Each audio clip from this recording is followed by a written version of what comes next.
ಸರಕಾರಿ ಹಿರಿಯ ಪ್ರಾಥಮಿಕ ಶಾಲೆ ಶಿರಗೂರು ನಲಿಕಲಿ 3ನೇ ತರಗತಿ. ವಿಷಯ ಕನ್ನಡ. ಕಾಡಿಗೊಂದು ಟಿವಿ ತರೋಣ.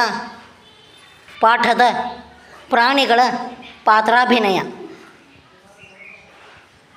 ಆತ್ಮೀಯ ಗೆಳೆಯರಾಗಿದ್ದ ಆನೆ, ಕರಡಿ, ಜಿಂಕೆ ಮತ್ತು ಮೊಲ ಪ್ರತಿದಿನ ಕಾಡಿನಲ್ಲಿ ನಡೆದಾಡುವ ಹವ್ಯಾಸ ಬೆಳೆಸಿಕೊಂಡಿದ್ದರು.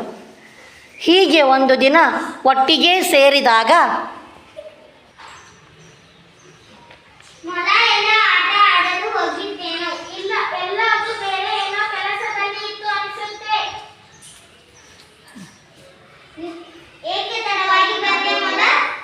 ಹೇಳ್ತೀನಿ ಕೇಳಿ. ನನಗೆ ಬಹಳ ದಿನಗಳಿಂದ ಒಂದು ಆಲೋಚನೆ ಬಂತು. ಅದು ಇವತ್ತು ಬೆಳಗ್ಗೆಯಿಂದ ತುಂಬಾ ಕಾಡುತ್ತಿತ್ತು. ಅದೇನೆಂದರೆ, ಮನುಷ್ಯರಿಗೆ ನಮ್ಮ ವಿಷಯಗಳು ತಿಳಿಯುತ್ತವೆ, ಆದರೆ ನಮಗೆಲ್ಲ ನಾಡಿನಲ್ಲಿ ಏನಾಗುತ್ತದೆ ಎಂಬ ವಿಷಯವೇ ತಿಳಿಯುವುದಿಲ್ಲ. ಆದ್ದರಿಂದ ನಾವು ಇನ್ನೂ ಉಳಿದಿದ್ದೇವೆ ಅನಿಸುತ್ತೆ. ನಮಗೆಲ್ಲ ವಿಷಯಗಳು ತಿಳಿಯುವ ಹಾಗಿದ್ದರೆ ಎಷ್ಟು ಚಂದ ಇರುತ್ತಿತ್ತು ಅಲ್ವಾ? ನೀನು ಹೇಳಿದ ಮಾತು ನಿಜಾನೆ. ನಾನು ಈಗಲೇ ನಾಡಿಗೆ ಹೋಗಿ ಅಲ್ಲಿ ದಿನನಿತ್ಯ ನಡೆಯುವ ವಿಷಯಗಳನ್ನು ತಿಳಿದು ಬರಲೇ? ಅಯ್ಯೋ, ನಾವು ಅಲ್ಲಿಗೆ ಹೋಗೋದಿಲ್ಲ. ನಮ್ಮ ಬಳಿಯ ವಿಷಯ ಬರಬೇಕು. ಅದೇಗ ಸಾಧ್ಯ? ಬಹಳ ದಿನಗಳ ಹಿಂದೆ ನಾವು ನಾಡಿಗೆ ಪ್ರವಾಸಕ್ಕೆ ಹೋಗಿದ್ವಿ. ಅಲ್ಲಿ ಒಬ್ಬ ಮನುಷ್ಯ ಕೆಲವರು ಅದೇನೋ ಪೆಟ್ಟಿಗೆಯನ್ನು ಹಿಡ್ಕೊಂಡು ಏನೇನು ತಿಳಿಸ್ಕೊಡ್ತಾ ಇದ್ದ. ಪೆಟ್ಟಿಗೆ ಒಳಗಿಂದ ಯಾರು ಮಾತನಾಡುತ್ತಿದ್ದರು? ಹೌದಾ? ನಾವು ಅದನ್ನು ಅಂತ ವಿಚಾರಿಸಿದಾಗ ಅದು ಪೆಟ್ಟಿಗೆಯಲ್ಲ, ರೇಡಿಯೋ ಅಂತ ಹೇಳಿದರು. ಈ ಪ್ರಾಣಿಗಳು ರೇಡಿಯೋ ನೋಡಿ ಹೀಗೆ ಆಶ್ಚರ್ಯಪಟ್ಟವರೆ. ಟಿವಿ ನೋಡಿದ್ರೆ ಅಷ್ಟೇ ಅಂತಿದ್ರು. ರೇಡಿಯೋ, ಟಿವಿ ಏನಿದೆಲ್ಲ? ರೇಡಿಯೋ ಮತ್ತು ಟಿವಿ ಸಮೂಹ ಮಾಧ್ಯಮದ ಸಾಧನಗಳು. ರೇಡಿಯೋದಲ್ಲಿ ಎಲ್ಲೋ ದೂರ ಮಾತನಾಡುವ ಧ್ವನಿ ಕೇಳಿಸಿದರೆ ಟಿವಿಯಲ್ಲಿ ಮಾತನಾಡುವ ಧ್ವನಿ ಜೊತೆಗೆ ಅವರನ್ನು ನೋಡಬಹುದಂತೆ. ಅಬ್ಬಬ್ಬ, ಕೇಳೋಕೆ ಹೇಗಿದೆ ಅಲ್ಲ? ನನಗೂ ಅದೇ ಆಶ್ಚರ್ಯ. ಮೊನ್ನೆ ಅರ್ಥ ತಪ್ಪಿಸಿಕೊಂಡು ಪಕ್ಕದ ಊರಿಗೆ ಹೋಗಿದ್ದೆ. ಅಲ್ಲಿ ತುಂಬಾ ಮಕ್ಕಳು ಆಡುತ್ತಿದ್ರು. ನಾನು ಪೊದೆಯ ಬಳಿ ಕುಳಿತು ನೋಡ್ತಾ ಇದ್ದೆ. ಅಲ್ಲಿ ಮಕ್ಕಳೆಲ್ಲ ಮಾತಾಡ್ತಿದ್ರು. ಟಿವಿಯಲ್ಲಿ ಒಳ್ಳೊಳ್ಳೆ ಕಾರ್ಯಕ್ರಮಗಳು ಬರುತ್ತವೆ ಅಂತೆ. ಆಟ, ಸಂಗೀತ, ವಾರ್ತೆ, ಸ್ಥಳ, ಪುರಾಣ, ನಾಟಕ, ಕಲೆ, ಚಲನಚಿತ್ರ. ಅಷ್ಟೇ ಏಕೆ, ಮಕ್ಕಳ ಪಾಠವೂ ಬರುತ್ತಂತೆ. ಸರಿ ಇದೆ, ಅದೇನು ಸರಿ. ಈಗ ನಾವು ಏನು ಮಾಡೋಣ ಅಂತೀಯ?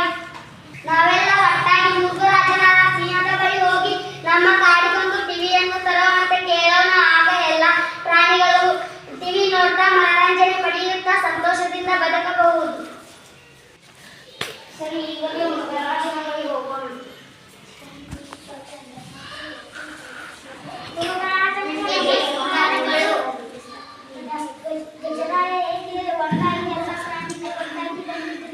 ಮುರುಘರಾಜ, ಅದು ನಮ್ಮ ಕಾಡಿಗೆ ಒಂದು ದೊಡ್ಡ ಟಿವಿಯನ್ನು ತರೋಣ.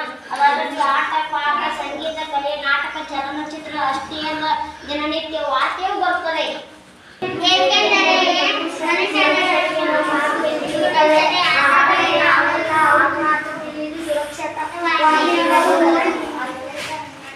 ಆಗಲಿ ಒಂದು ದೊಡ್ಡ ಟಿವಿ ತರೋಣ. ನಾಡಿನಿಂದ ಟಿವಿ ತರಲು ಆನೆ, ಚಿರತೆ, ಕರಡಿ, ನಾನು ಜೊತೆಗೆ ಬರುವೆ. ಒಳ್ಳೆಯ ದೊಡ್ಡ ಟಿವಿಯನ್ನು ತರೋಣ. ನಾಳೆಯಿಂದ ಎಲ್ಲ ಕಾಡಿನ ಪ್ರಾಣಿಗಳು ಮನರಂಜನೆಯ ಹಬ್ಬವು ಹಬ್ಬ. ಆದರೆ ಒಂದು ಷರತ್ತು, ಎಲ್ಲರೂ